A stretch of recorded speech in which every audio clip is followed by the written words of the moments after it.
La mañana en el continente americano. Cuando atardece en Europa y cae la noche en Asia. Así despierta el continente americano y transcurre el día y la noche en el resto del mundo. La mañana. El huracán Lane se ha degradado a categoría 3 mientras se aproxima a Hawái. Sin embargo, el fenómeno atmosférico ya ha causado estragos en el archipiélago, provocando lluvias, también deslizamientos de tierra. Según el Servicio Meteorológico Nacional, el ojo del huracán, con vientos máximos sostenidos de 210 kilómetros por hora, se encuentra sobre gran parte de las islas principales. Avanza lentamente a 11 kilómetros por hora, generando olas peligrosas. El presidente Trump ya ha declarado el estado de emergencia para prevenir la llegada de Lane, de la que se cree sería la peor tormenta de los últimos 25 años, en este territorio.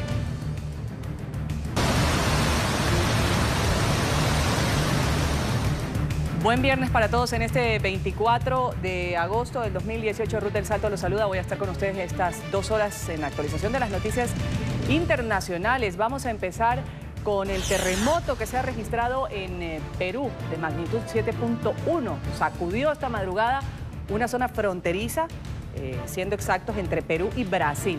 El sismo se produjo a 140 kilómetros al oeste de la ciudad peruana de Iberia y a unos 250 kilómetros al noreste de Puerto Maldonado. Hasta el momento se desconoce si ha producido daños materiales o personales.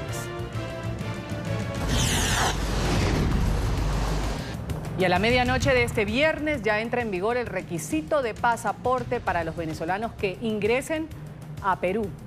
Precisamente ante esta medida, cientos de venezolanos iniciaron desde varias ciudades ecuatorianas este largo trayecto, este largo viaje hacia territorio ecuatoriano. En buses van a recorrer 800 kilómetros en un viaje que podría tardar más de 15 horas.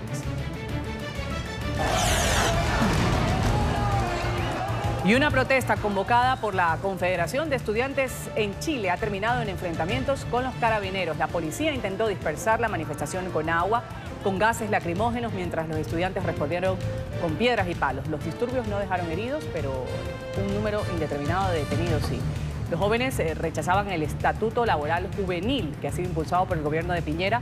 Esta norma busca regular con contratos de trabajo y otras medidas los empleos que jóvenes y estudiantes realizan en jornadas parciales para financiar sus estudios, pero los críticos apuntan a que en realidad lo hacen más precarios.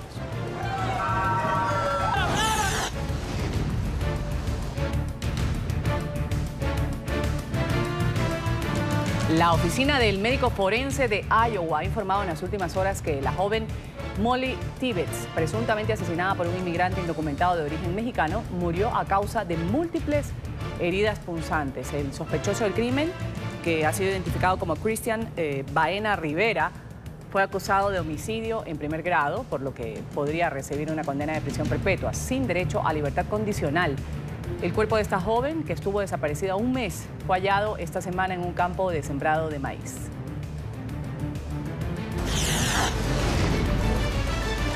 Chris Watts, el hombre acusado de asesinar a su esposa embarazada y a sus 2 pequeñas hijas, ha comparecido en un tribunal de Colorado para escuchar los cargos en su contra, días después de que los cuerpos de sus familiares fueran encontrados en el campo petrolífero donde trabajaba.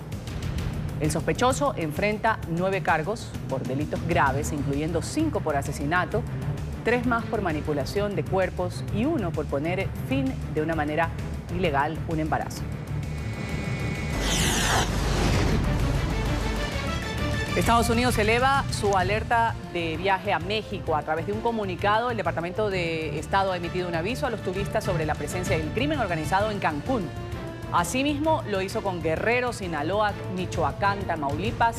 Ya Washington asegura que la violencia y la actividad de pandillas son generalizadas en estos territorios. Además, ha descrito a Sonora como un lugar clave utilizado por las redes internacionales del tráfico de droga y trata de personas.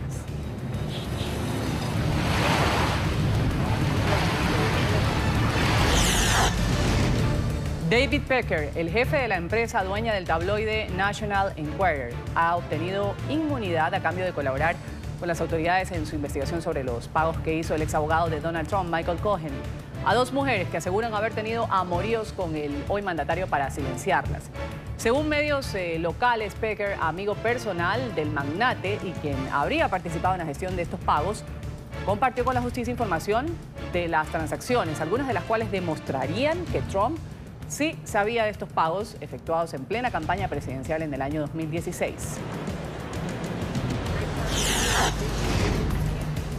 El congresista estadounidense Duncan Hunter Jr. y su esposa Margaret se declararon no culpables de haber utilizado cerca de $250.000 de fondos para la campaña, esto para sus gastos personales, incluyendo vacaciones familiares y hasta el pago de un colegio privado para sus hijos.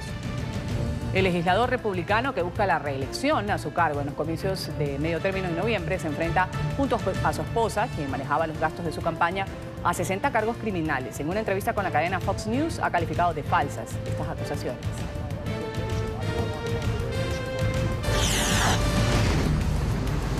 El gobierno de Estados Unidos aseguró tener el contacto de 343 padres que fueron deportados sin sus hijos bajo la política tolerancia cero impulsada por el presidente Donald Trump. Según los abogados del gobierno, cerca de 139 progenitores renunciaron a sus derechos de ser reunificados con sus hijos. Esta información fue revelada luego de que varias organizaciones denunciaran a la administración Trump por supuestamente haber presionado a los padres para aceptar su deportación, alejándolos de su derecho a solicitar asilo político.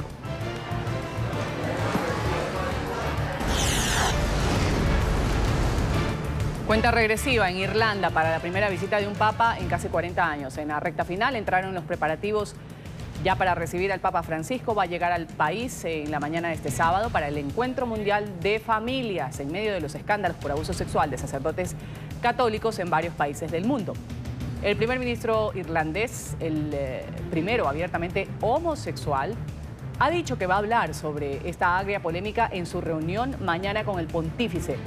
En su visita de 2 días, el Papa también se va a encontrar con víctimas de estos abusos. Scott Morrison se convirtió hoy en el nuevo primer ministro de Australia. En su discurso de investidura, el político de 50 años ha prometido impulsar la unidad y mantener la recuperación económica del país.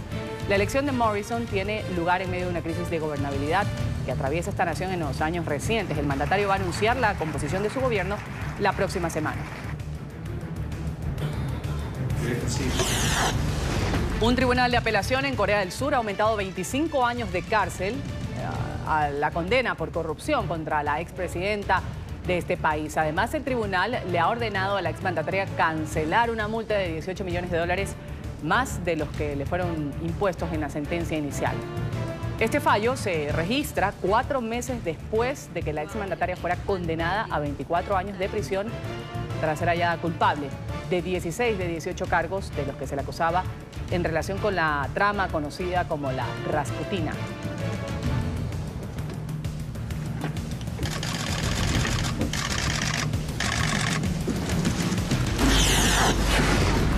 Sonny.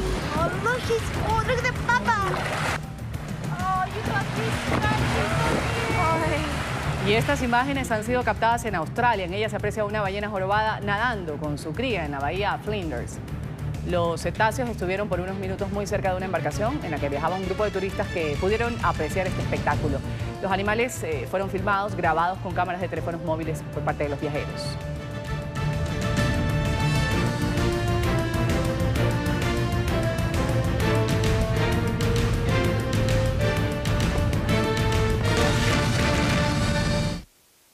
Seguimos hablando del drama humanitario de miles de venezolanos que llegan a Colombia, Brasil, Perú y Ecuador en busca de una mejor situación de vida.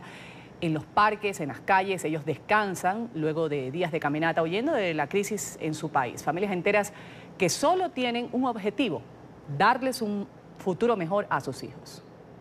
Con las maletas llenas de sueños, la esperanza intacta y el corazón en la patria que los vio nacer. Estoy feliz y triste. Estoy de una manera que no puedo expresar. Estoy feliz porque al fin veré a mi papá, pero estoy triste de que dejé a muchas personas atrás. Aquella que abandonaron debido a la crisis política, social y económica. Son miles los venezolanos que recorren las carreteras y las fronteras de Colombia, Brasil, Ecuador y Perú. todos en busca de un mejor futuro.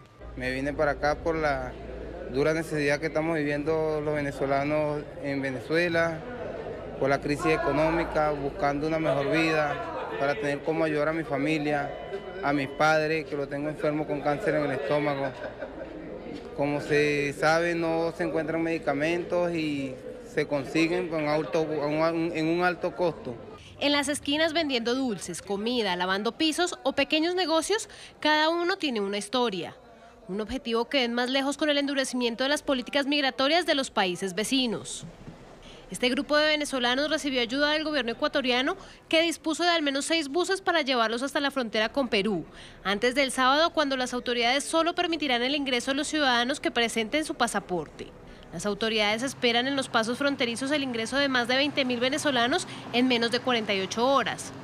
Todos con el objetivo de establecerse en el país y solicitar antes del 31 de octubre el permiso temporal de permanencia para residir y trabajar legalmente, situación que algunos de ellos ya lograron.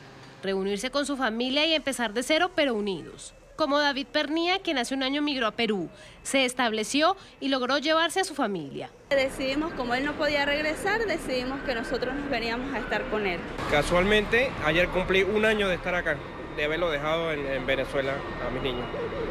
Casualmente ayer. Y hoy, a un año y un día, lo estoy recibiendo acá.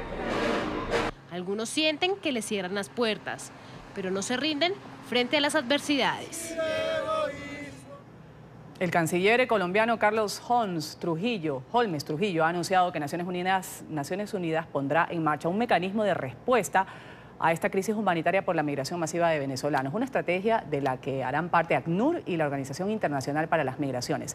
Según datos de la ONU, alrededor de 2.3 millones de venezolanos están viviendo fuera de su país, la gran mayoría en Sudamérica.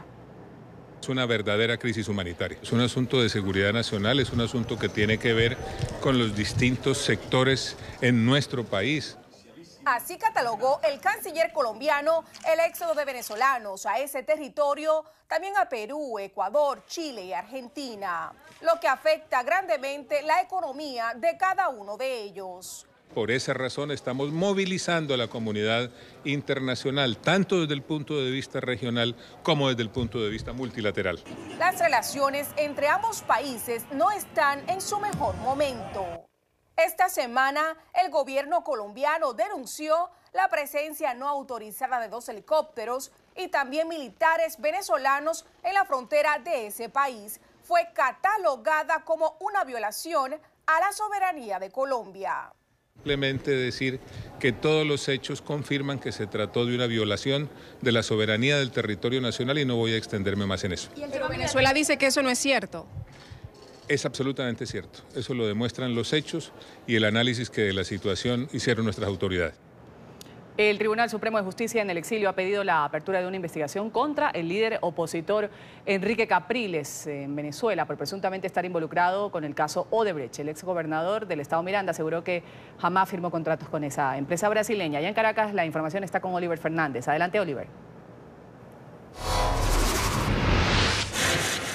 Un buen día para ti, Ruth. Un placer saludarte desde Caracas. El Tribunal Supremo de Justicia que opera en el exilio solicitó esta medida hacia el líder opositor Enrique Capriles Radonsky. Él respondió, dijo que jamás ha firmado ningún tipo de contratos con esta empresa brasilera. Además dijo que no hay que perder el foco, invitó a los venezolanos a no perder el foco. Además también aseguró que es importante recordar que quienes de alguna manera manejaron algunos contratos con la empresa brasilera son representantes del gobierno de Nicolás Maduro. Dijo que también está dispuesto a destapar este escándalo. Dijo que ahora también pretenden ponerlo a él como la cara del mayor escándalo de corrupción que se ha generado con esta empresa.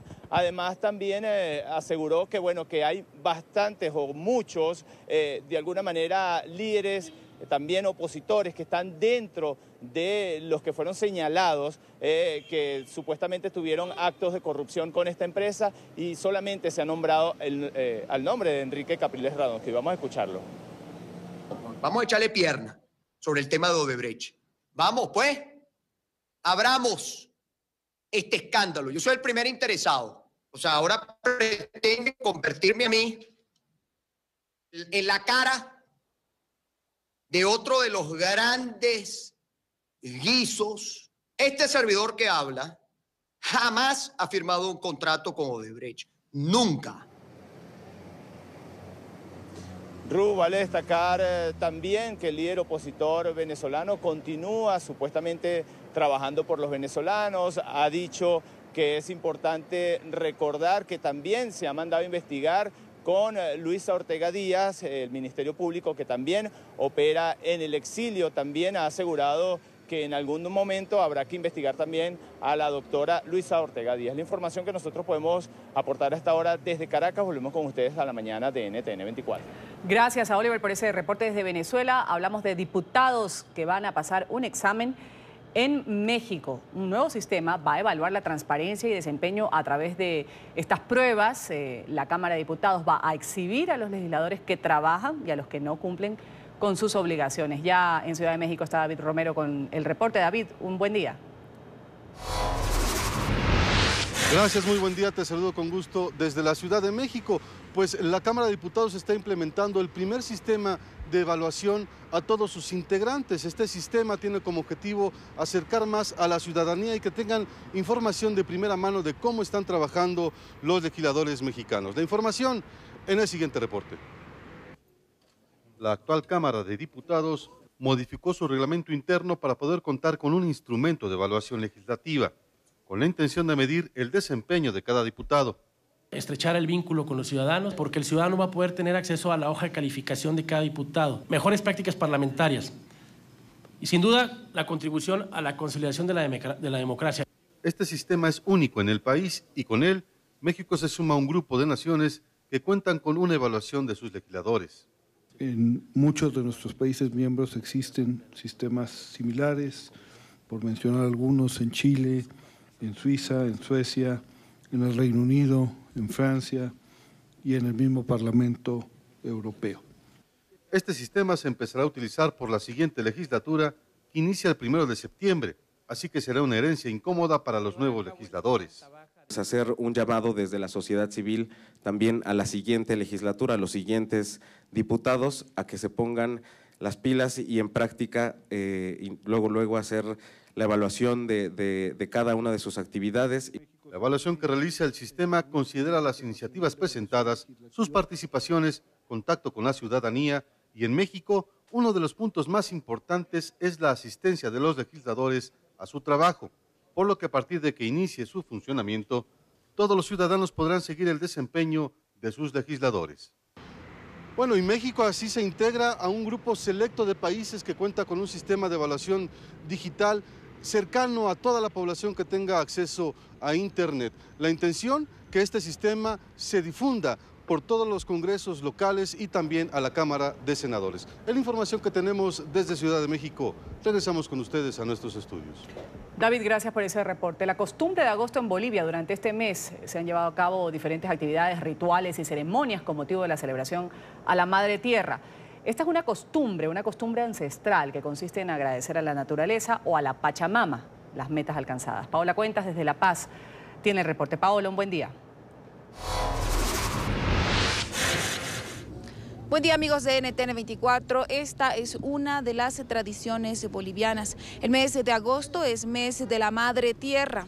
Es el tiempo de cosecha y es por ello que los ciudadanos que creen en la también denominada Pachamama realizan ofrendas de agradecimiento por un lado por estos frutos, pero también hacen pedidos para más prosperidad.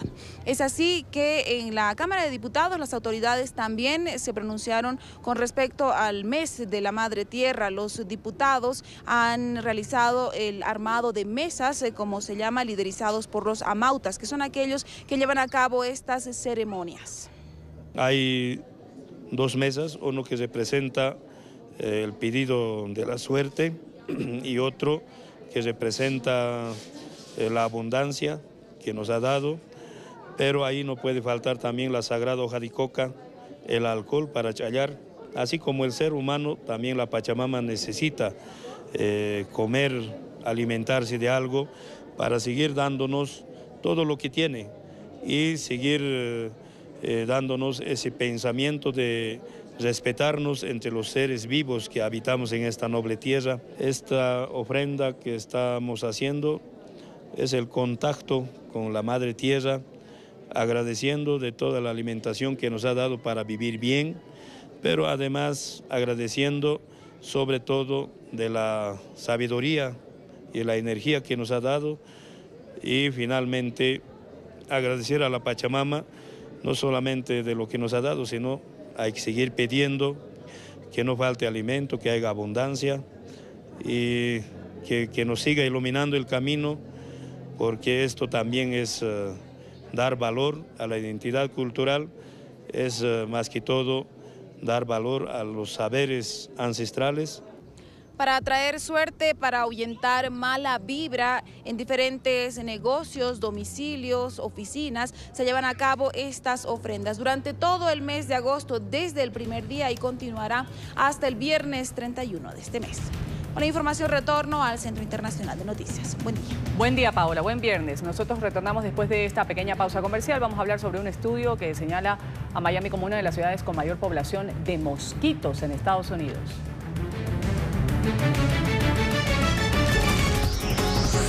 Ya regresamos con La Mañana.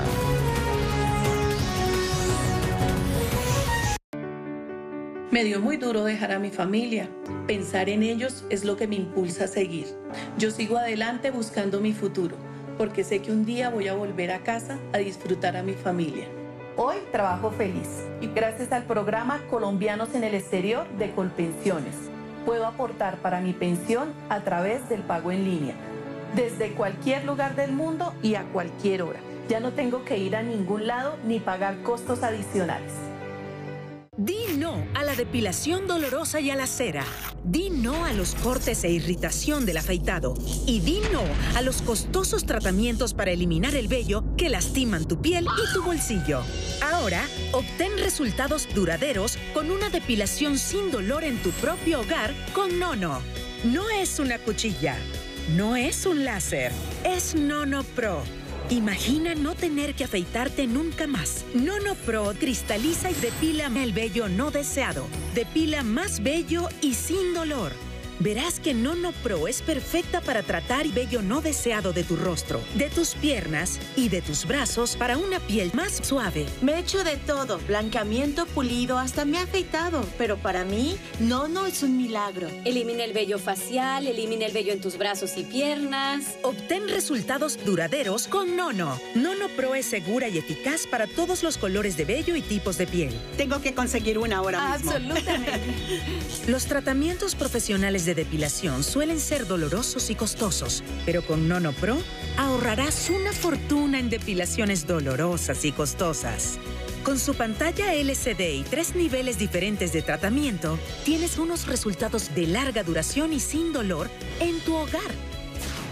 Llama ahora y te enviaremos Nono Pro en color rosa o con el cabezal térmico pequeño para áreas faciales delicadas y el grande para brazos, piernas y otras áreas. También incluiremos este cepillo de limpieza y además te daremos una almohadilla especial para exfoliar y pulir tu piel después de tus tratamientos con Nono Pro. También viene con el cargador de alta velocidad para que tu Nono Pro te proporcione horas de uso inalámbrico. Y si llamas ahora, incluiremos un segundo juego de cabezales térmico para tu Nono Pro. Así que llama ahora para que puedas decir no más vello y no más dolor con tu propio Nono Pro. Zoom a la noticia, posiciones y argumentos que se enfrentan y generan grandes debates.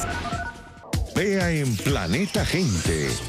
No se pierde en Planeta Gente la entrevista con el argentino Gastón Pauls, quien protagoniza el film Palau, basado en la vida de Luis Palau, uno de los líderes más influyentes del mundo. La película se distribuirá en América del Norte, Latinoamérica y España. Planeta Gente, las noticias del mundo del entretenimiento por NTN 24. Protagonistas de la noticia, personajes que las analizan e investigaciones sobre los temas más polémicos de la actualidad mundial se ven aquí en el programa La Noche. Se está abriendo el espectro político colombiano. Hay un mínimo de justicia, un poco tardía. ¿Qué ha pasado con el caso de ustedes. Quisiera que se lo relataran a nuestros televidentes. La noche, martes a viernes a las 19 horas en la costa este de los Estados Unidos. Solo por NTN 24, el canal de las Américas.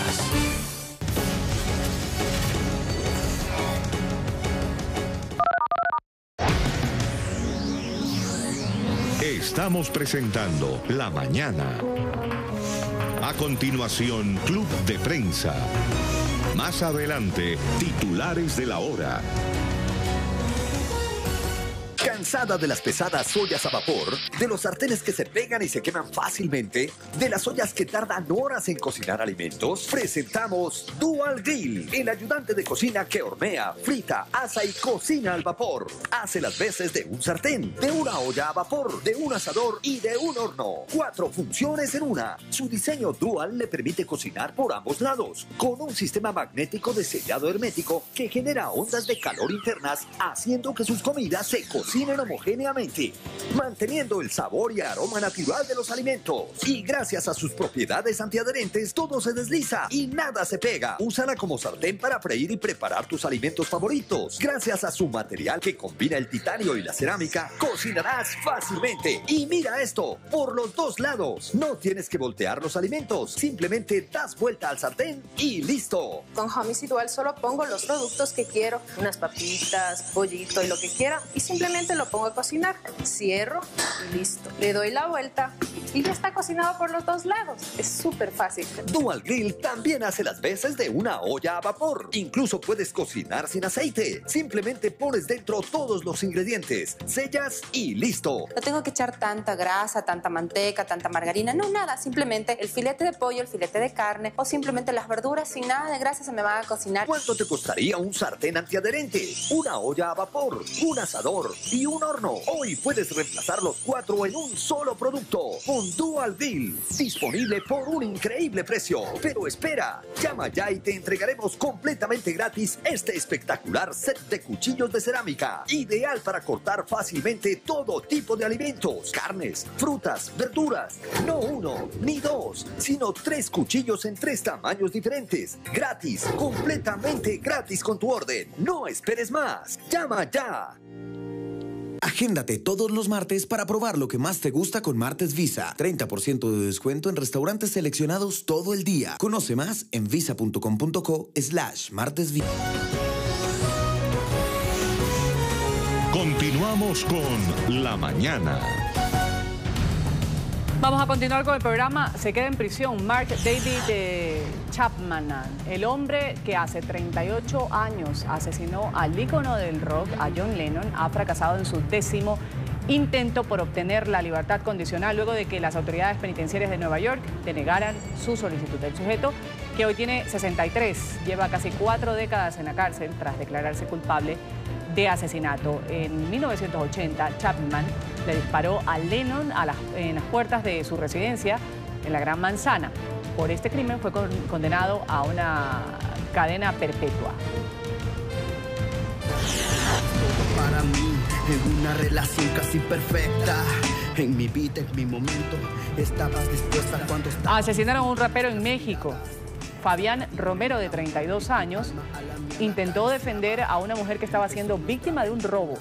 El artista forcejeó con el asaltante, según los reportes y testigos. Este le disparó, causándole la muerte. Fabián estaba casado, tenía 2 hijos. Las autoridades buscan a los responsables de este hecho en el estado de Veracruz, en el oriente de México. Nuestras miradas se perdían en el amor y tu alma a la mía la acariciaba. Empezó...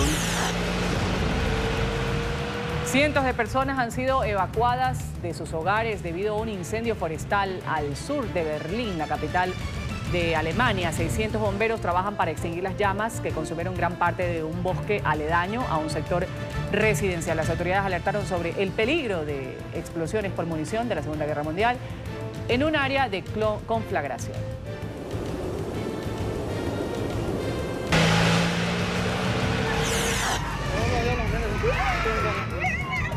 Las autoridades de Indonesia aumentaron hoy a 557 la cifra de fallecidos luego de 4 terremotos que sacudieron la isla de Lombok entre el 29 de julio y el 19 de agosto. Más de 390.000 personas continúan desplazadas por los sismos, seguidos por centenares de réplicas de menor potencia que han causado daños materiales en 76.000 edificios.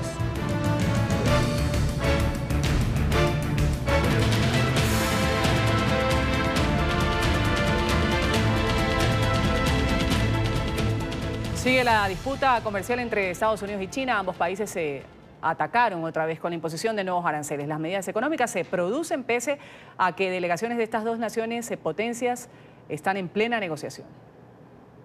China interpuso una queja formal contra Estados Unidos ante la Organización Mundial del Comercio.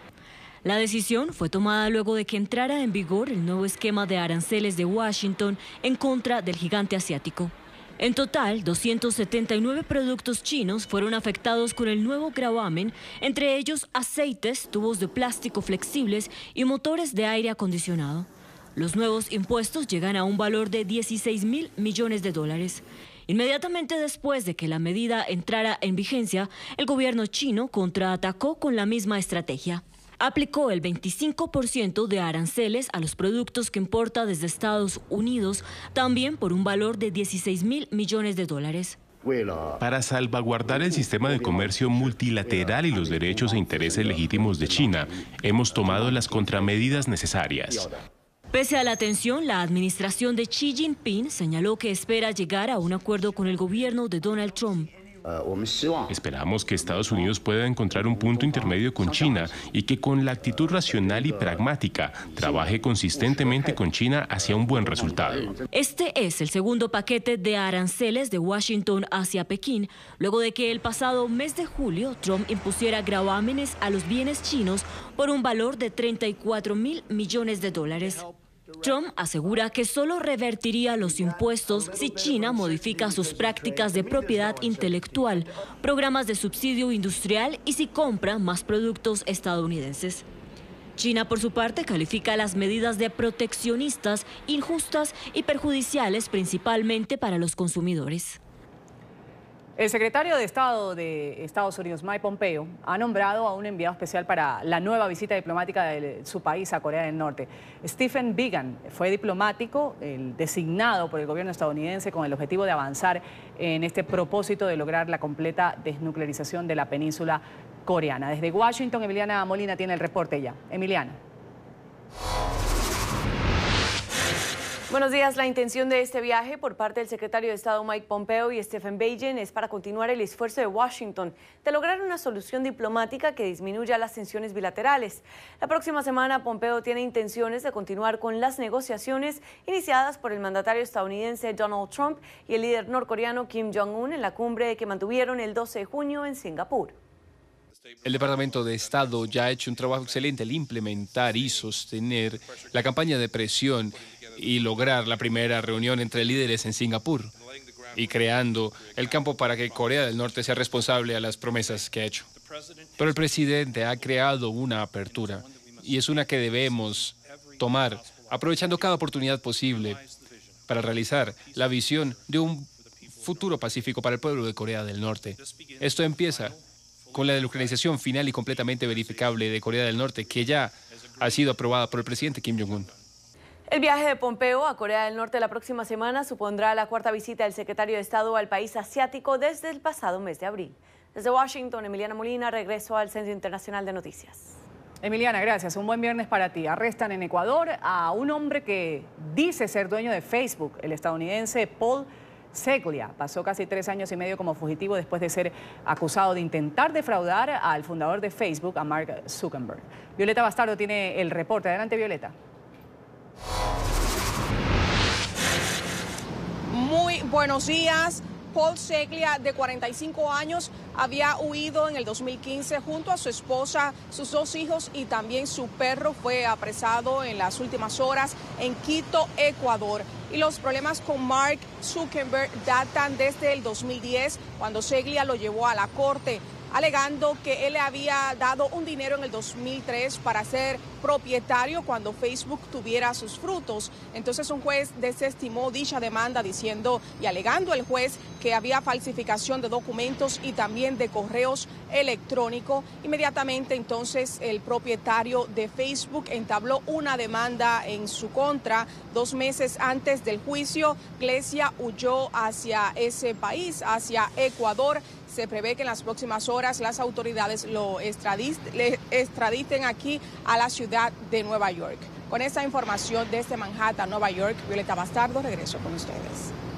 Violeta, gracias. Y un estudio reciente ubica a Miami como una de las ciudades con mayor número de mosquitos en Estados Unidos, a pesar del extenso control que se ha realizado para disminuirlos. Vamos a saludar con este tema a Paola Serna. Paola.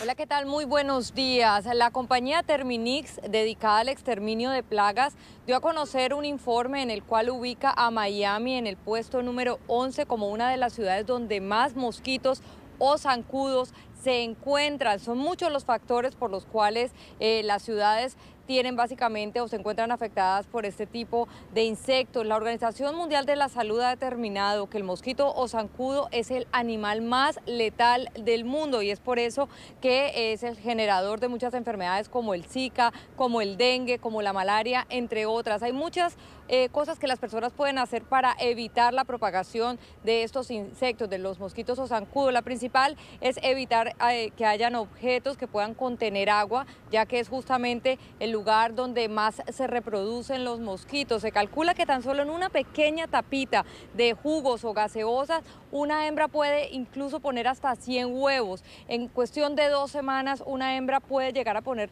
3.000 huevos de mosquito y es por eso que se necesita en muchas ocasiones contar con un profesional para poderlos eliminar.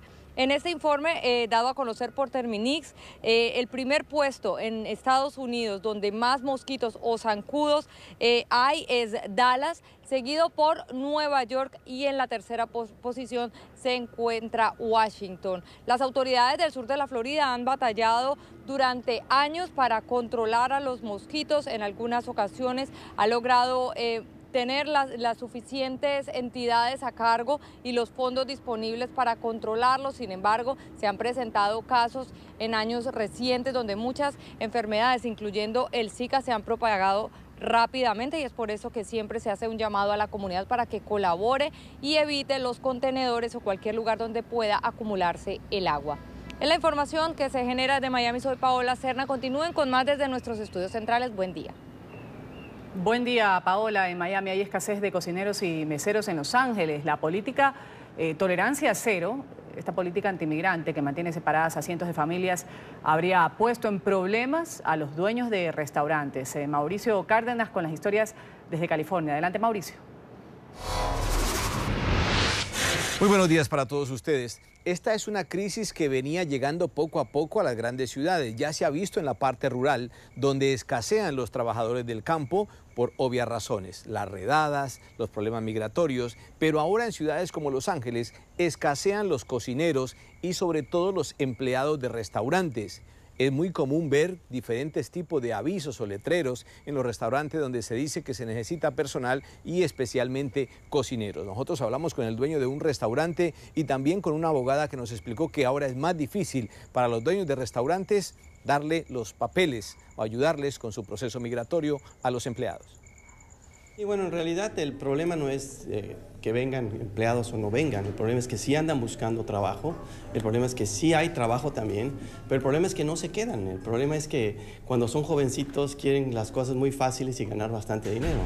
Entonces, pues vienen y trabajan una semana, trabajan 2 semanas, un mes cuando mucho, y después se van. Entonces hay gente que viene, por ejemplo, indocumentados que vienen de México y que quieren trabajar y luego sí trabajan. Hay que estar buscando que tengan papeles, porque si no, ahora con estos problemas con Trump, tenemos bastante problema con eso, ¿no? Mucha gente y también la administración Trump mismo está diciendo que la gente debe emigrar legalmente, pero no hay manera.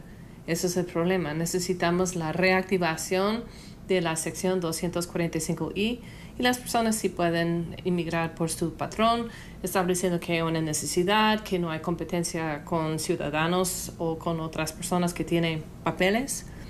pero ahorita estamos en un como impasse con el Congreso de los Estados Unidos porque no está haciendo nada. En este verano que estamos terminando, estamos por entrar ya al otoño, se sintió en esta época de verano, que es cuando hay mucho negocio y se mueven bastante los restaurantes, se sintió la falta de empleados. Los dueños de restaurantes, la asociación ha dicho que creen que para los próximos años, próximo verano, el tema de la falta de empleados para la cocina y para restaurantes va a empeorar. Desde Los Ángeles, Mauricio Cárdenas, regresamos al estudio.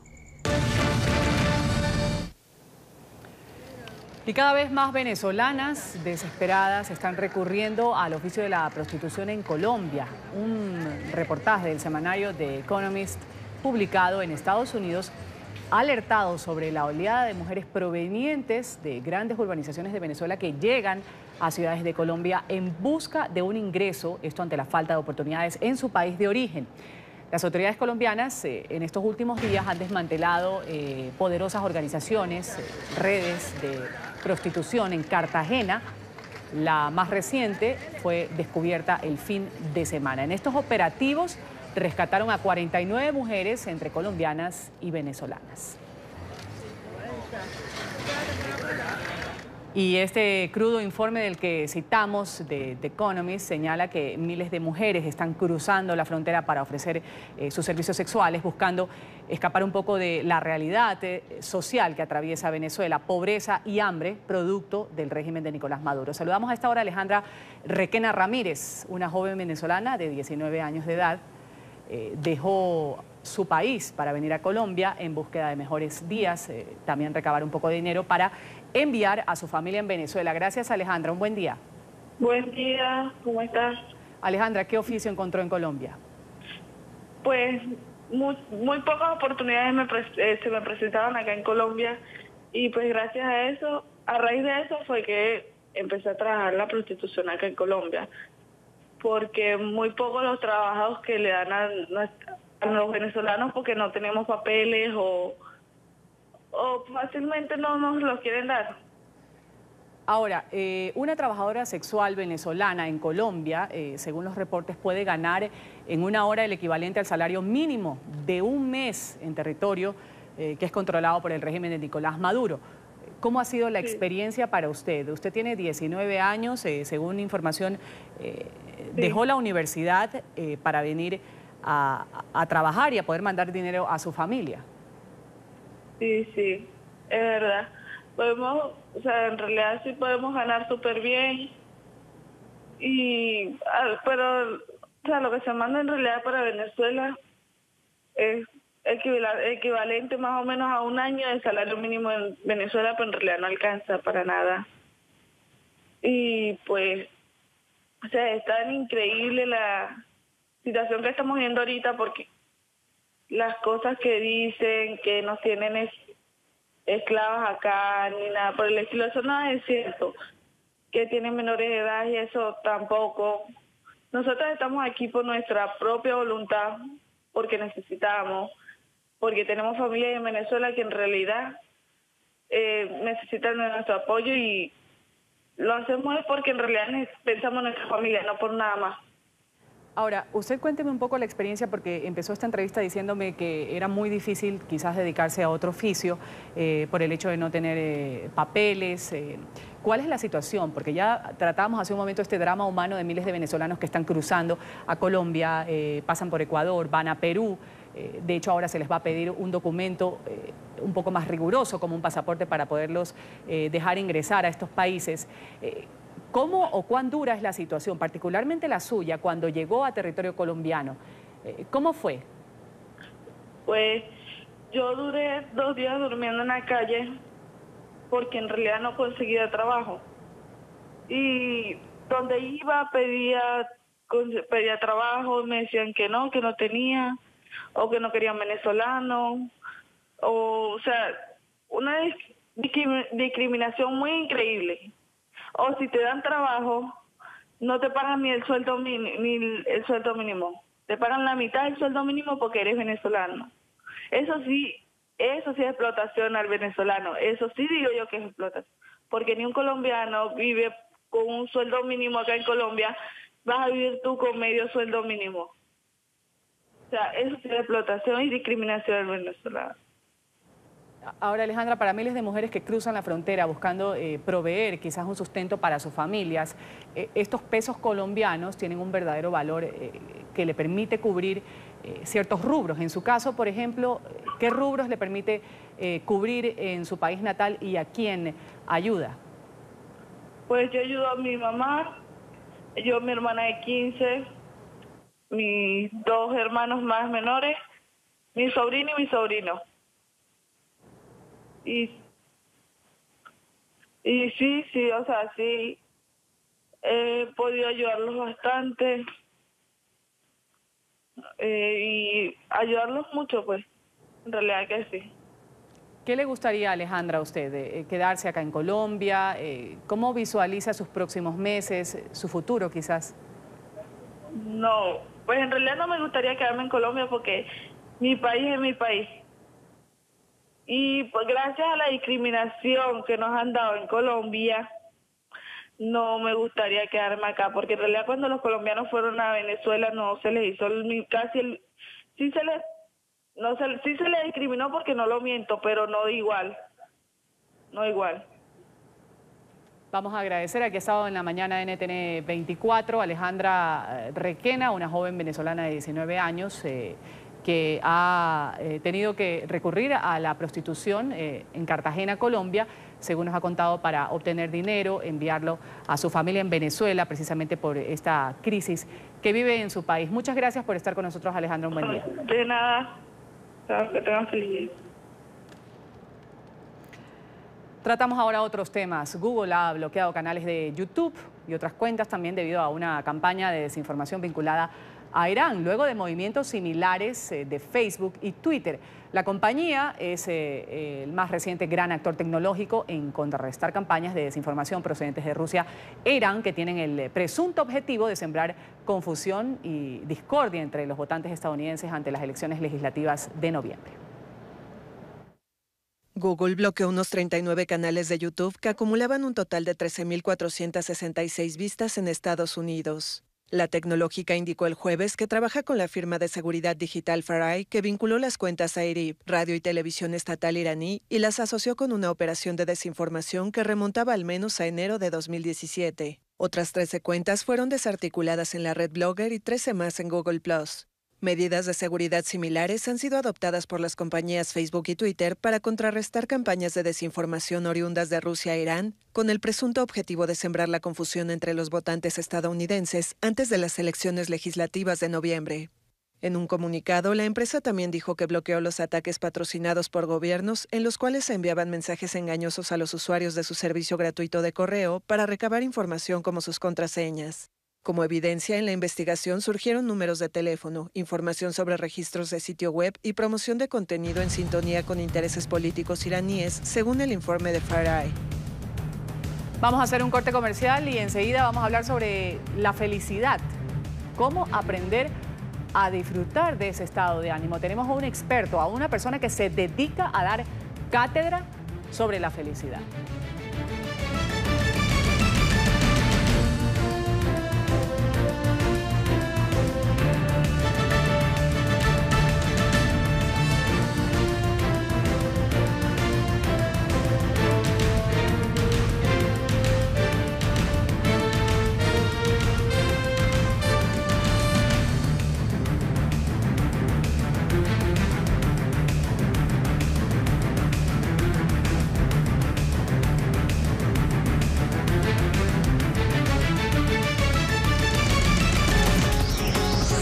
Ya regresamos con La Mañana.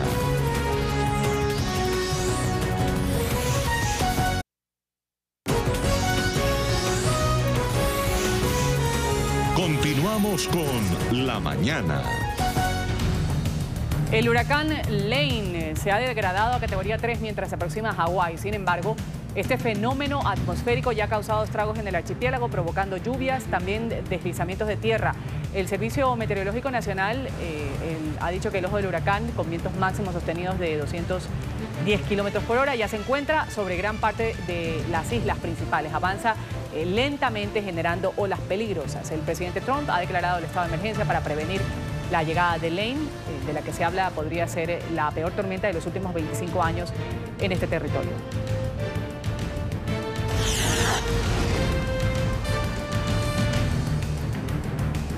La oficina del médico forense de Iowa ha informado en las últimas horas que la joven Molly Tibbetts, presuntamente asesinada por un inmigrante indocumentado de origen mexicano, ha muerto a causa de múltiples heridas punzantes. El sospechoso del crimen ha sido identificado como Cristian Baena Rivera, acusado de homicidio en primer grado, por lo que va a recibir una condena de prisión perpetua sin derecho a libertad condicional.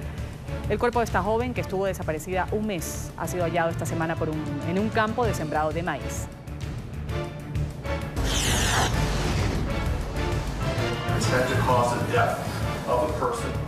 Chris Watts, el hombre acusado de asesinar a su esposa embarazada, a sus 2 pequeñas hijas, también ha comparecido en un tribunal en Colorado para escuchar los cargos en su contra, días después de que los cuerpos de sus familiares hayan sido encontrados en un campo petrolífero del lugar donde trabajaba.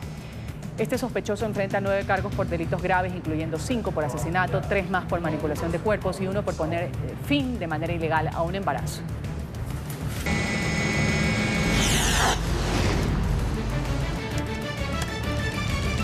David Pecker, el jefe de la empresa dueña del tabloide National Enquirer, ha obtenido inmunidad a cambio de colaborar con las autoridades en sus investigaciones sobre los pagos que hizo el exabogado de Donald Trump, Michael Cohen, a 2 mujeres que aseguran haber tenido amoríos con el mandatario para silenciarlas. Según medios locales, Pecker, amigo personal del magnate, quien habría participado en la gestión de estos pagos, compartió con la justicia información de estas transacciones, algunas de las cuales demostrarían que el presidente Trump sí sabía de estos pagos efectuados en plena campaña presidencial en el año 2016.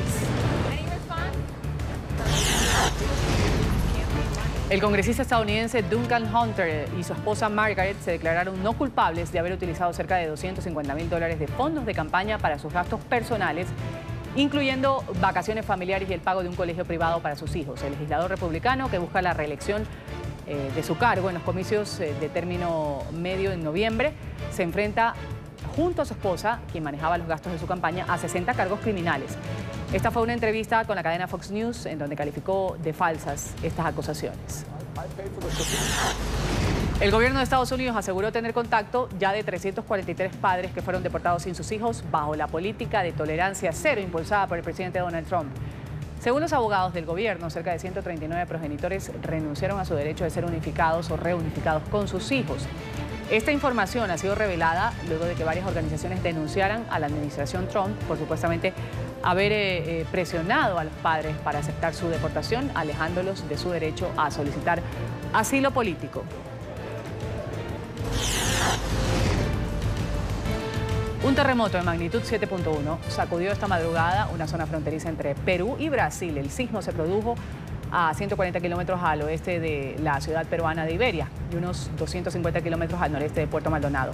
Hasta el momento se desconoce si ha producido daños materiales o personales.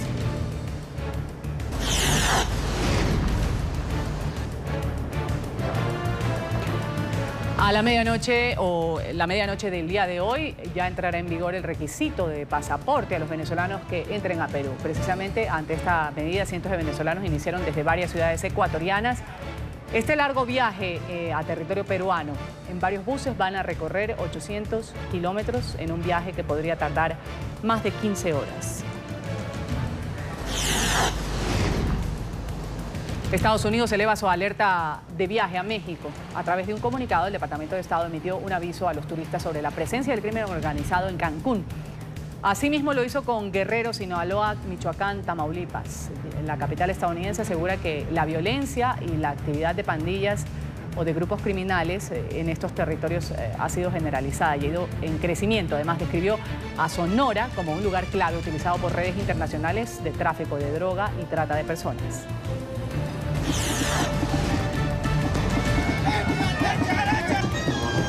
En México, la Corte Suprema de Justicia avaló el uso médico de la marihuana y la muerte digna contenidas en la Constitución de Ciudad de México.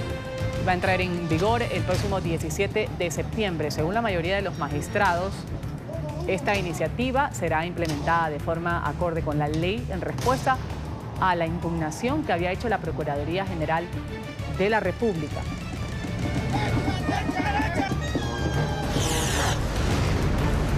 Cuenta regresiva en Irlanda. Se preparan para la primera visita de un papa en casi 40 años. Ya están listos casi todos los preparativos para recibir al papa, que llegará al país este sábado para el Encuentro Mundial de Familias, en medio de los escándalos por abuso sexual de sacerdotes católicos en varios países de todo el mundo. El primer ministro irlandés, el primero abiertamente homosexual de 37 años, hijo de padres migrantes también de indios, va a hablar sobre esta agria polémica en la reunión que va a mantener mañana con el pontífice. En su visita de 2 días, el Papa también se va a encontrar con víctimas de estos abusos.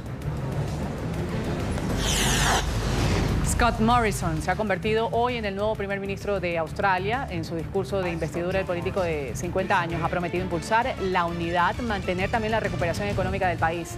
La elección de Morrison tiene lugar en medio de una crisis de gobernabilidad que atraviesa a la nación en los años recientes. El mandatario va a anunciar la composición de su gobierno la próxima semana.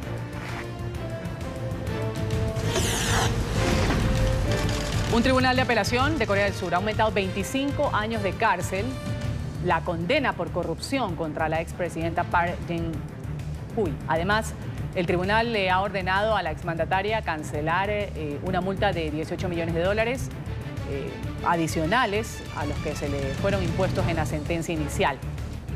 El fallo se registra 4 meses después de que la exfuncionaria fuera condenada a 24 años de prisión tras ser hallada culpable de 16 de 18 cargos en los que se le acusa tener relación con la trama de corrupción conocida como la Rasputina.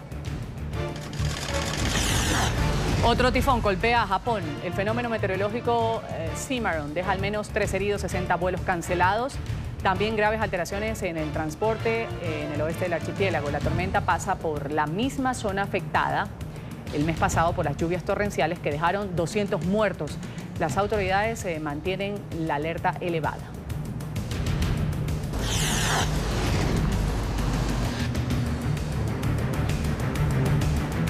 El conductor de este camión, ahí lo vemos, estuvo muy cerca de ser prácticamente tragado por la tierra. Un video grabado en Yelabuga, en Rusia, muestra el momento en el que el vehículo de limpieza de alcantarillado empieza a sumergirse y llega prácticamente a ser tragado por la tierra, momentos después de que el conductor haya salido de la cabina a fumarse un cigarrillo. Según medios locales, el incidente ocurrió por un deslizamiento de la placa de hormigón que cubría una estación de bombeo.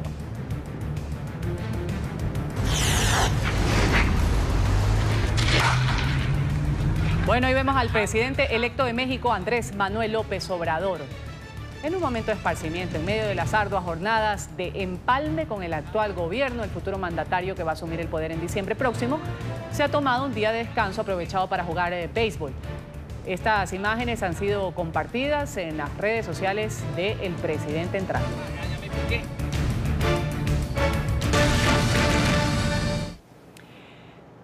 La felicidad. Este es un tema más serio de lo que parece. Es la capacidad de saber tomar decisiones, de crear hábitos para que sucedan grandes cosas. Suena teoría, pero hay alguien que intenta siempre llevarlo a la práctica, inducir llevarlo a la práctica. Hablamos de Andrés Ramírez. Él lleva 6 años siendo profesor de la felicidad en Colombia. Ha capacitado a 2.500 estudiantes por medio de historias que permiten aprender sobre este estado de ánimo.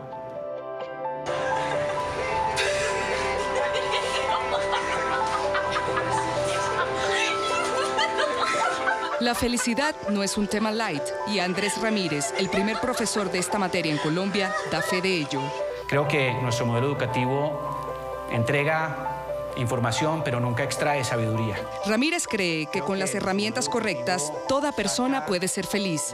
Es más, está convencido que la felicidad puede enseñarse, y así lo ha hecho desde el 2013, cuando inició su cátedra de Happy Business en el Colegio de Estudios Superiores de Administración CESA en Bogotá. De alguna forma, educar para la felicidad es reconocer a cada bombero que uno tenga enfrente, para que brille con luz propia. Lo que comenzó como una serie de conferencias llamadas Taller de la Felicidad felicidad, se transformó en la primera cátedra colombiana de felicidad. En las clases se abordan temas como el perdón, el agradecimiento y otros paradigmas, y se comparten herramientas para adoptar hábitos saludables, y se habla del impacto de la felicidad en la sociedad. Además del CESA, la Universidad Sergio Arboleda y la Universidad Tecnológica de Bolívar ya tienen disponibles este curso. El catedrático afirma que la felicidad no se consigue siguiendo una receta, sino con una construcción individual diaria que requiere constancia y disciplina. Su libro, La felicidad es un electrocardiograma, se ha convertido en la herramienta perfecta, según él, para motivar a las personas a que hagan algo por ellas mismas. El texto es una recopilación de todos sus años de trabajo y lleva a una determinada conclusión. Para ser feliz hay que querer estarlo, en medio de picos y bajones emocionales. Más que un estado mental, es un modo de vivir. Una de las herramientas que para mí es extraordinaria para la felicidad, que es la logoterapia, de forma extraordinaria. Quien tiene un para qué puede aceptar cualquier cómo. Y preguntaba hace un momento a mi equipo de producción, bueno, para redactar un poco la nota, ¿qué es la felicidad? ¿Es un estado de ánimo, una emoción, un sentimiento? Por favor, pregúntenle al entrevistado. Resulta que Andrés Ramírez dijo, la felicidad es una decisión. Lo tenemos aquí en NTN 24. Andrés, bienvenido a la mañana. Muy buenos días, Ruth. Muchas gracias por la invitación. ¿Por qué, Andrés? Quiero saber, decide ser feliz e imponerlo como una materia para alentar a otras personas a que decidan ser felices. ¿Cuál es su historia? Mira, yo me encuentro con la felicidad trabajando con víctimas de violencia y explotación sexual infantil. Me doy cuenta que, de alguna manera, su mayor aspiración en la vida es no sufrir. Y también entendí que no sufrir no es suficiente, que vale la pena que cada uno de nosotros tome la decisión de vivir con mayor bienestar y mayor felicidad. Y en ese momento empiezo a trabajar este concepto que como mencionaste en la nota, pues es mucho más serio de lo que parece. Ahora, ¿cómo una persona decide ser feliz, Andrés? Y esto, por ejemplo, diciendo algún fracaso personal, laboral, una persona que le dicen se va a quedar sin empleo próximamente, una persona que está atravesando por una situación con un familiar enfermo. ¿Cómo se decide esto de la felicidad? Que mucha gente lo resumen con el hecho de estar contento todo el día, con el hecho de estar riendo todo el día, sin poder dar cabida quizás a otras sensaciones o emociones que son inherentes al ser humano. Mira, ninguno de nosotros elige necesariamente todo lo que la vida le entrega, pero Viktor Frankl mencionaba que la última de las libertades humanas que pueden quitarnos es la actitud con la que elegimos enfrentar lo que la vida nos entrega. Cuando hablo de elegir la felicidad, por supuesto, también necesito poder elegir desayunar. Digamos que si yo no puedo elegir desayunar, tampoco puedo elegir ser feliz. Pero todos quienes podemos elegir de alguna manera desayunar, podemos elegir ser felices. Y bajo esos escenarios que me mencionas, creo que es parte de la vida y todos podemos quedarnos sin empleos, todos estamos hechos más de fracasos que de éxitos. Y la felicidad de ninguna manera es ausencia de dolor o de dificultades. Por eso una herramienta tan simple como la resiliencia, que es nuestra capacidad de enfrentar la adversidad y volver fortalecidos de ella, es tan necesaria que la cultivemos, que la practiquemos y especialmente que con nuestros hijos no les evitemos la frustración, no les evitemos la magia de levantarse de sus errores y aprender de ellos. ¿Cómo uno aprende, Andrés, o inicia este aprendizaje para decidir ser feliz? Algo básico, como usted dice, pues uno empieza el día y decide o no desayunar para empezar con energía o no. Cuando uno se despierta, ¿cómo puede hacer ese ejercicio día a día? ¿Qué le dice usted a sus alumnos, por ejemplo? Bien, lo primero es que no hay una receta única. A veces estamos buscando como algo que nos digan el 1, 2, 3 de la felicidad y no lo conozco. Sin embargo, sí les diría, y de hecho les digo a mis estudiantes, que hagan algo que los inspire, que diseñen una estrategia simple y que hagan una práctica constante. les doy un ejemplo rápido, pero cuando hay algo que me inspira, voy a mencionar, correr un triatlón. Yo diseño una estrategia simple que es, cuando suena el despertador, realmente despertarme, porque muchas veces uno pone 5 minutos más y se queda y no hace nada. Y pues la práctica constante es entrenar todos los días, salir a correr, a nadar, a montar bicicleta. Se nos olvida que eventualmente los seres humanos, todos, sabemos lo que debemos hacer para vivir bien, pero no hacemos eso que sabemos hacer, debemos hacer.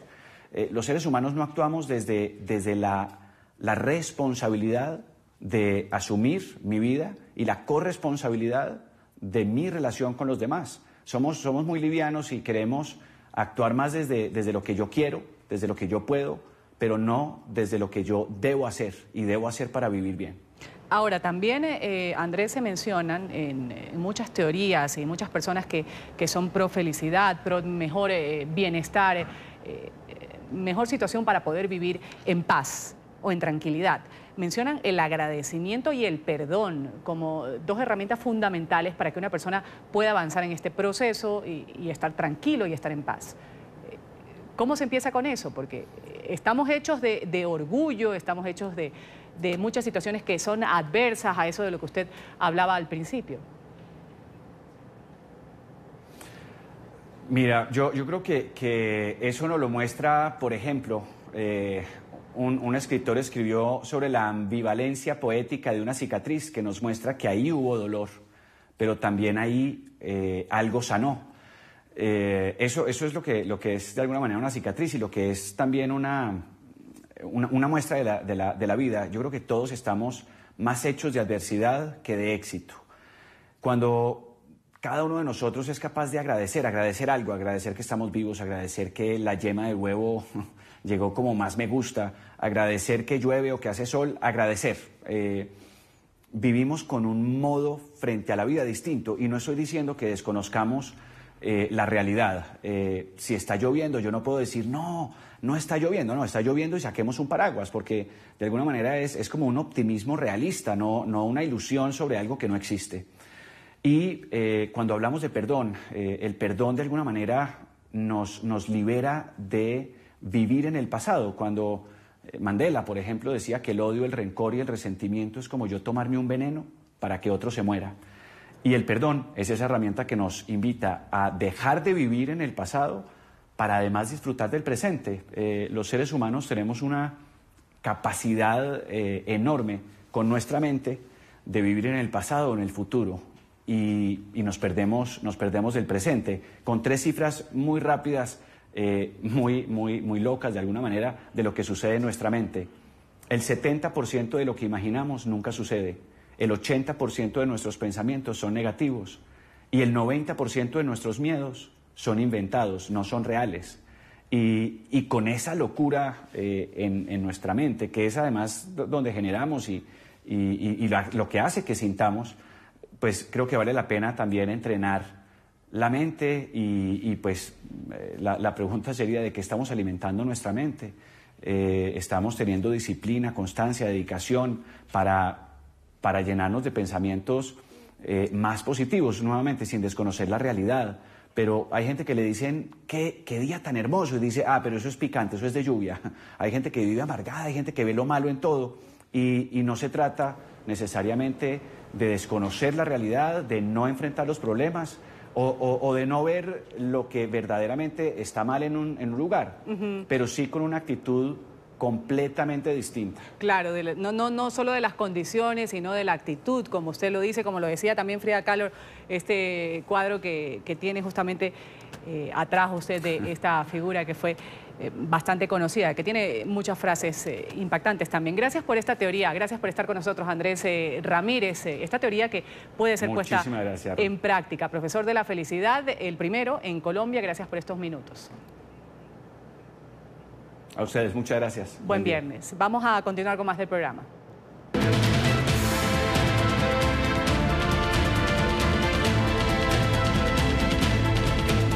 Ya nuestros periodistas en las capitales de Francia, Inglaterra y España tienen la agenda informativa de lo que es noticia en el continente europeo, con un contundente reclamo por los abusos sexuales de miembros de la Iglesia Católica.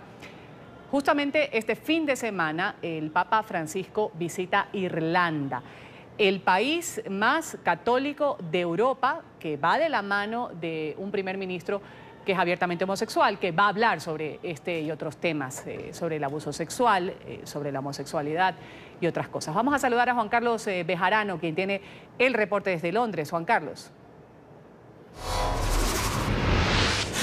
Hola, ¿qué tal, Ruth? Estimados televidentes de la mañana, 2 de la tarde, 16 minutos en la capital británica y también en Dublín, Irlanda, donde avanza este sexto encuentro mundial de la familia que va a ser clausurado por el Papa Francisco. Y como decías, Ruth, pues Irlanda es prácticamente uno de los países, o ha sido tradicionalmente uno de los países más católicos del mundo en proporción. Cerca del 90% de la población hace unas décadas se declaraba completamente católico, pero todo ha ido cambiando en los últimos 20 años y esto debido a que se han conocido una serie de escándalos de abusos sexuales por parte del clero, de sacerdotes de la Iglesia Católica en Irlanda, pero además abusos de otro tipo, por ejemplo, casi esclavitud en algunos casos en conventos donde se aceptaban a madres solteras. Se conocieron casos de madres a las que las obligaban prácticamente a trabajar en lavandería sin ningún tipo de pago,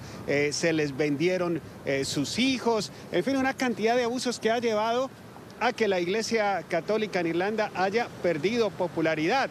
Y por supuesto, pues el Papa Francisco llega en medio de esta serie de críticas. ¿Y qué es lo que dicen muchos irlandeses, muchas víctimas, no solamente, repito, de abusos sexuales? Lo que ellos piden es que no solamente se les pida perdón, que es lo que va a hacer el Papa Francisco, y ya lo ha hecho públicamente, se va a reunir de hecho con algunas de las víctimas, sino que se investigue. Eso es lo que exigen las víctimas. Veamos precisamente lo que dice al respecto una de las víctimas. Hay una fuerza que es responsable de ello, y son aquellos que cometieron abuso sexual en contra de tanta gente. Pero hay algo especial para las víctimas, y es que tienen que salir adelante, emerger del silencio y hablar. Se necesitan tomar acciones, es lo que se tiene que hacer. Y es exactamente el ejemplo que el Papa Francisco y el Vaticano tienen que empezar a tomar. Es un mecanismo, es un sistema, es exactamente lo que es un sistema global y ha causado mucho dolor en Pensilvania. Es sistemático y es muy sofisticado. Es sofisticado. Ha costado mucho dinero cubrir los miles y miles y miles de casos de abuso sexual en nombre de Cristo. Ha tomado mucho dinero en cubrir a tanta gente, a tantas personas involucradas, en cubrir a estos obispos. Bueno, sin duda alguna el Papa Francisco es un pontífice muy popular y por eso vamos a ver a miles de personas participando en las diferentes ceremonias y misas en las que él va a estar, pero también a medida o en forma de protesta de los 500,000 etiquetes que se pusieron, que se ofrecieron a los católicos. Miles de personas los han reclamado, pero no van a asistir, repito, en señal de protesta. Era tanto, de hecho, el poder de la Iglesia Católica en Irlanda que manejaban la agenda política y ese poder se ha ido perdiendo, como lo saben ustedes. Recientemente se aprobó, por ejemplo, el aborto. Y eso es lo que ha celebrado en cierta manera el primer ministro de Irlanda. Vamos a ver cómo le va al Papa Francisco en este que llama la atención. Es solo el segundo viaje de un pontífice a Irlanda, un país católico. El primero fue del Papa Juan Pablo II.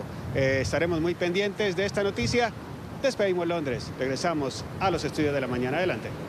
Juan Carlos, gracias. En Madrid, el expresidente de Uruguay, José Mujica, ha recibido un reconocimiento de la Fundación Abogados de Atocha por su lucha a favor de los derechos humanos. Mujica se refirió a la situación política de América Latina. Consideró que en Venezuela se confunde ideología con realidad.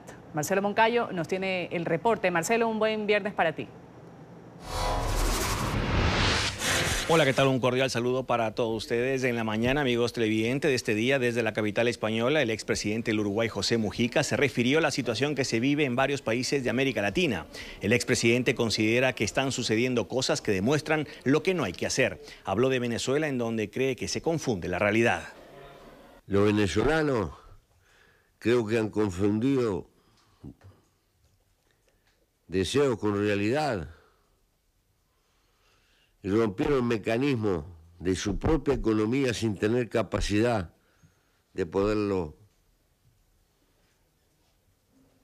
llevar adelante. No por nacionalizar progresas, si cada nacionalización produce menos y vienes para atrás, porque tienes que asegurarte que funcione.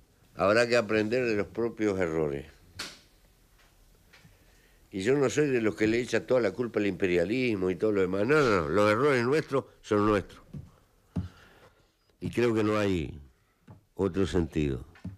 De todas maneras, el primer principio, cada pueblo manda en su casa y nadie tiene derecho a meterse en Venezuela o en otro lado, porque pertenezco a un país pequeño que fue varias veces intervenido. Y todo lo que son intervenciones que vienen de afuera es para peor. Amigos televidentes de la mañana, también se refirió al Ecuador, Argentina y Brasil. Es muy distinta la situación en Brasil en parte y bastante distinta a la situación de lo que pasa en la Argentina. Primero, lo de Argentina no me sorprende nada. Su historia es así. Siento enormemente lo que ha pasado en Ecuador. Tengo un dilema, soy amigo de las dos figuras principales. No sé para dónde voy a agarrar. Amigos televidentes de la mañana, estas declaraciones del expresidente Mujica se dieron en el marco del reconocimiento que le hizo esta mañana la Fundación Abogados de Atocha por su lucha en favor de los derechos humanos. Este es el informe para la mañana. Sigan ustedes con más desde nuestro Centro Internacional de Noticias. Hasta pronto. Marcelo, gracias. Hasta pronto. En Francia, un opositor sirio que pasó varios años en un centro de detención en Damasco narra a través de dibujos los horrores que se viven en las prisiones y las torturas a los que son sometidos quienes se oponen al régimen de Bashar al-Assad. Enseguida Diana Jayón tiene la historia. Diana, un buen día. Compañeros y amables televidentes, reciban un cordial saludo desde París. Lamentablemente, la historia de Naha al-Bukai es la de millones de sirios, no solamente porque hace parte de esa enorme lista de personas desplazadas, sino porque fue, como muchos, testigo de los vejámenes a los cuales son sometidos en los campos de detención en Siria. Durante 3 años, este antiguo profesor de arte pasó momentos intensos de dolor y de tortura. Ahora los convierte en recuerdos que plasma en sus dibujos, que próximamente harán parte de una importante exposición acá en París. Un documento sobre la verdad que ocurre y la situación de los prisioneros en Siria. Muerte, tortura, desolación, desesperanza son los temas constantes en los dibujos de Naha al-Bukai, un profesor de arte de origen sirio que durante años fue testigo de los vejámenes y las torturas a las que son sometidos los opositores que son detenidos en medio de la guerra civil que desde hace años se libra en su país. Nos interrogaban a varios a la vez, al mismo tiempo. Algunos se rendían ante las torturas y contestaban a los interrogatorios, mientras que otros eran torturados a mi lado. Tú ni siquiera sabías quiénes eran. Sus dibujos no dejan a nadie indiferente.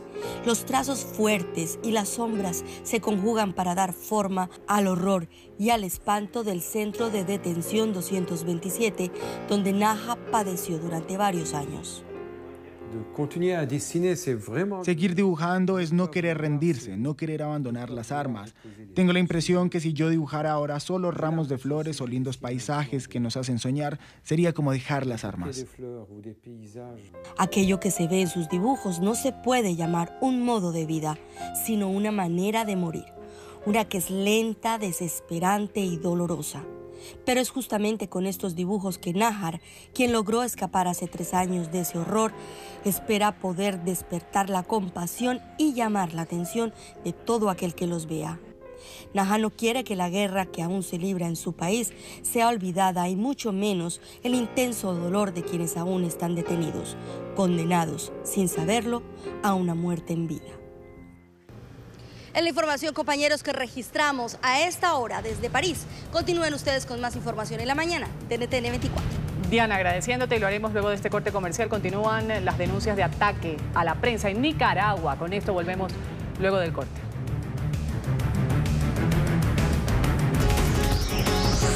Ya regresamos con La Mañana.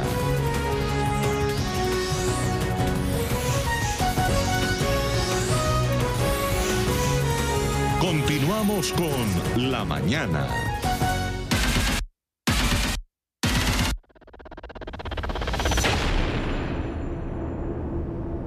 Continúan las denuncias sobre ataque a la libertad de prensa en Nicaragua. Este jueves, temiendo por su vida y la de su familia, el gerente de nuestra cadena aliada Canal 10, Carlos Pastora, ha pedido asilo al gobierno de Honduras. Este hombre ha denunciado, en medio de las continuas agresiones contra el medio de comunicación, presiones del régimen de Daniel Ortega por el trabajo periodístico independiente que lleva a cabo su canal. Además de una represión gubernamental sin precedentes a quienes exigen su salida, el régimen de Daniel Ortega aumenta la presión contra los medios de comunicación independientes. Uno de los casos más relevantes es el del Canal 10, un medio que en las últimas semanas ha sido objetivo de la persecución sandinista, hasta el punto que su gerente Carlos Pastora se vio obligado a pedir protección al gobierno de Honduras. Pastora, quien buscó refugio en la sede diplomática hondureña en Managua, aseguró temer por su vida y la de su familia. Mis derechos humanos están siendo vulnerados por parte de un gobierno y mi familia y yo tememos por nuestras vidas, denunciando que podríamos ser asesinados y clamando a las autoridades de mi país. Se nos brinda auxilio inmediatamente. La canciller de Honduras confirmó que aunque aún no se ha tomado una decisión formal, Pastora está bajo protección en la sede diplomática. En este momento lo que el gobierno está haciendo es recabar la información pertinente sobre el caso. Una vez teniendo la información, nosotros podremos determinar el curso de acción a tomar enmarcado en los convenios y en la ley de protección a los hondureños. Y es que el Canal 10 ha venido siendo blanco del sandinismo. Sus equipos de reporteros han sido atacados en las calles. Incluso, arbitrariamente, el régimen trató de controlar la política informativa del medio, cuando Óscar Ortiz, periodista y jefe de prensa del medio oficialista Canal 8, irrumpió en las instalaciones del medio como emisario del gobierno para asumir el puesto de jefe de prensa de la empresa. Los trabajadores del canal, molestos con la intervención, procedieron a sacarlo de las instalaciones. La posición es firme de la mayoría de los periodistas, es que si viene el gobierno o compra o cambia la línea informativa de Acción 10 por la línea del gobierno, automáticamente nosotros estamos dispuestos a renunciar. Estos continuos ataques a la libertad de expresión generó la solidaridad de varios nicaragüenses, quienes se manifestaron frente a las instalaciones del canal para demostrar su apoyo al trabajo periodístico. Y Argentina entró en recesión económica y sufre la peor caída en los últimos 10 años. Así al menos lo señala el último informe del Instituto Nacional de Estadísticas y Censos, que indica que la actividad del mes de junio se desplomó en un 6.7%. Saludamos con este tema a Martín Suárez desde Buenos Aires. Martín. Hola, ¿qué tal amigas y amigos de NTN 24? Así es, la situación económica en la República Argentina viene en picada desde los últimos 10 años. Hoy, según datos oficiales del Instituto Nacional de Estadísticas y Censos, nos encontramos en la peor época. Bajamos casi un 6,7% de actividad económica. Es por eso que vamos a hablar con un especialista, él es economista, conocido como Horacio Robelli, que nos va a dar su impronta sobre este tema. Gracias por recibirnos, Horacio. Gracias a ustedes por la entrevista. Sí, la caída es muy fuerte, pero no nos sorprende. No tiene una raíz económica. Hubo una sequía en el campo que afecta a todo el resto de la actividad económica, pero la raíz es financiera y cambiaria. La fuga de capitales que se está produciendo en este país, por ejemplo, en el mismo momento que dan el dato sobre la caída del nivel de actividad, dan el dato de la fuga de capitales del mes de julio, se fueron en un solo mes 3.351 millones de dólares. Desde que asumió Mauricio Macri hasta el 31 de julio se fueron más de 50.000 millones de dólares. O sea, lo que le estamos pidiendo al Fondo Monetario Internacional es la misma suma que los ricos de este país compran dólares y sacan del circuito legal, lo sacan del circuito económico. Este resentimiento en la inversión, porque esos 50.000 millones de dólares no se invierten, lo que está produciendo esta caída del producto del 5,7%, como vos dijiste recién. La actividad industrial, esta pausa que tiene desde hace varios años, también es producto, ¿no?, de esta caída. Seguro, cayó dentro de ese 5,7%, la actividad industrial cayó un 7,5%. Cae fuertemente la industria por lo que estamos diciendo, porque no hay al no haber plata en el mercado, no hay inversión, no hay demanda, el consumo se va achicando cada vez más y este es un país donde el 75% de lo que producimos va al mercado interno. Si la gente tiene menor poder adquisitivo, cae el consumo y al caer el consumo cae el producto porque no tiene a quién venderlo.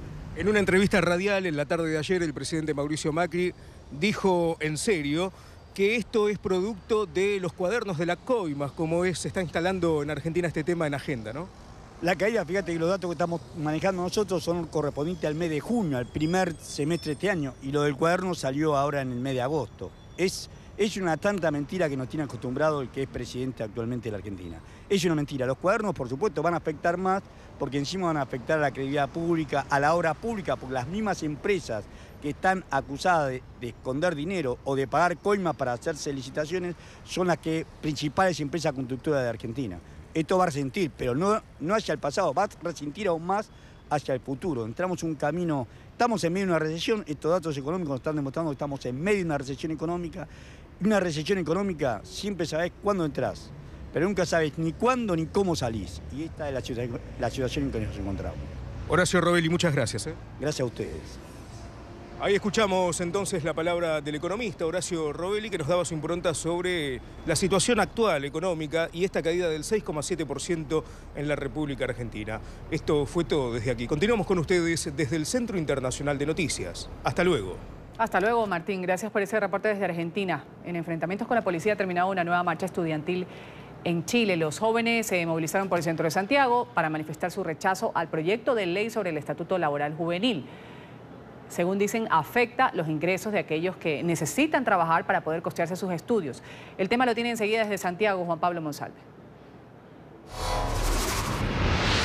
Hola, ¿qué tal, televidentes del programa La Mañana de NTN 24? Pues las fuerzas del orden en Chile se vieron obligadas a intervenir esta movilización que no estaba autorizada y que fue convocada por la Confederación de Estudiantes de Chile. Fueron al menos 50 minutos donde la policía chilena pues debió lanzar agua y también bombas lacrimógenas, esto con el objetivo de dispersar a los manifestantes que no acataron el llamado a retirarse de la avenida La Alameda, la principal arteria vial de la capital chilena. Los jóvenes protestan por el denominado Estatuto Laboral Juvenil, que restringe de una u otra forma la posibilidad para trabajar que tendrían los estudiantes acá en territorio chileno. Vamos a escuchar precisamente las declaraciones de los líderes estudiantiles frente a esta situación. Exigimos el retiro del Estatuto Laboral Juvenil, porque no vamos a seguir siendo la fuerza que mueva sus empresas y sus riquezas. Hoy el llamado a movilizarnos acá en Plaza de Armas, porque no vamos a permitir que los empresarios sigan enriqueciéndose a costa de nuestro sueño y de nuestro esfuerzo. Y es que sin duda, pues en las últimas horas se ha generado una gran tensión entre el gobierno del presidente Sebastián Piñera y los estudiantes. De hecho, una líder estudiantil, cuando el presidente se encontraba en la Universidad de Chile haciendo un acto público, pues lo increpó, incluso lanzó fuertes cuestionamientos a su gobierno. De inmediato, desde el Palacio de la Moneda reaccionaron y aseguraron que este no es el camino para lograr los objetivos sociales. No son esas voces las que finalmente tienen que primar en un país donde su máxima autoridad ha pedido que reivindiquemos el diálogo y los caminos de unidad. No corresponde, no es aceptable las faltas de respeto, ni de dirigentes estudiantiles, ni de dirigentes políticos, ni de ninguno que no entienda que solo a través del diálogo se pueden construir puentes de unión para seguir avanzando para un mejor país. Vale la pena recordar que los estudiantes en Chile han señalado que continuarán movilizándose durante lo que queda del año, esto con el objetivo de reivindicar varias de sus peticiones, entre ellas, pues como lo decíamos al comienzo de este contacto, manifestar su rechazo al Estatuto Laboral Juvenil. Esta es la información que podemos entregarles a esta hora desde Santiago de Chile. Continúen ustedes con más en el programa La Mañana de NTN 24.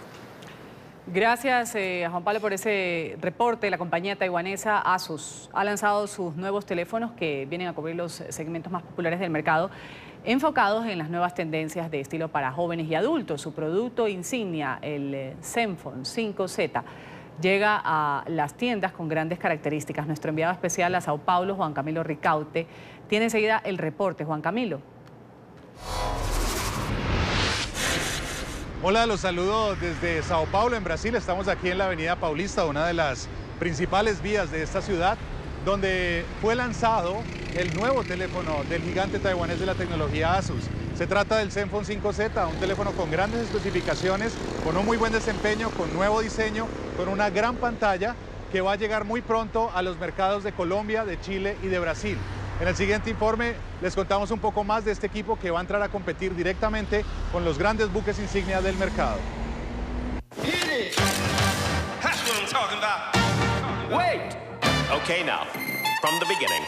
Inteligencia artificial.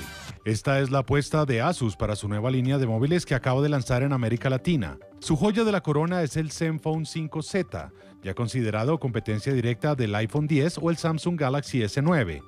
Una pantalla de 6.2 pulgadas en un cuerpo muy compacto, 6 GB de RAM y un procesador Snapdragon 845 del tope de gama destacan en este equipo de alto desempeño. La compañía taiwanesa no escatimó en desarrollo para su línea. Con funciones únicas gracias a la inteligencia artificial, el Zenfone 5Z es un móvil que aprende de los hábitos del usuario para alcanzar el mejor desempeño.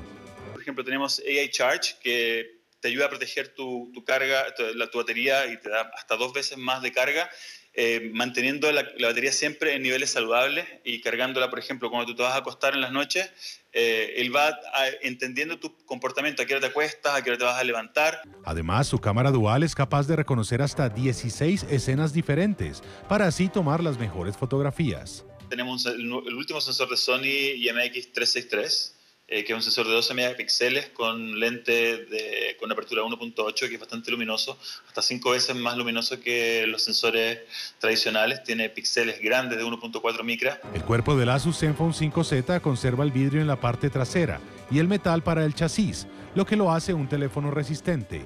Expansión para micro SD, un lector de huellas digitales y un puerto USB-C de alta velocidad completan el hardware del dispositivo. Con el lanzamiento del Zenfone 5Z, Asus espera seguir ganando terreno en el ya competitivo mercado de smartphones en América Latina. En estas últimas semanas de agosto y a principios de septiembre, estos equipos estarán disponibles en las tiendas de tecnología y de celulares de América Latina. Les informó desde Sao Paulo, en Brasil, Juan Camilo Ricaurte para el informativo de NTN 24. Juan Camilo, gracias por ese reporte desde Brasil. Aquí hacemos una pausa y al retornar deportes vamos a presentarles también los primeros lugares del Hot 100 de la Billboard.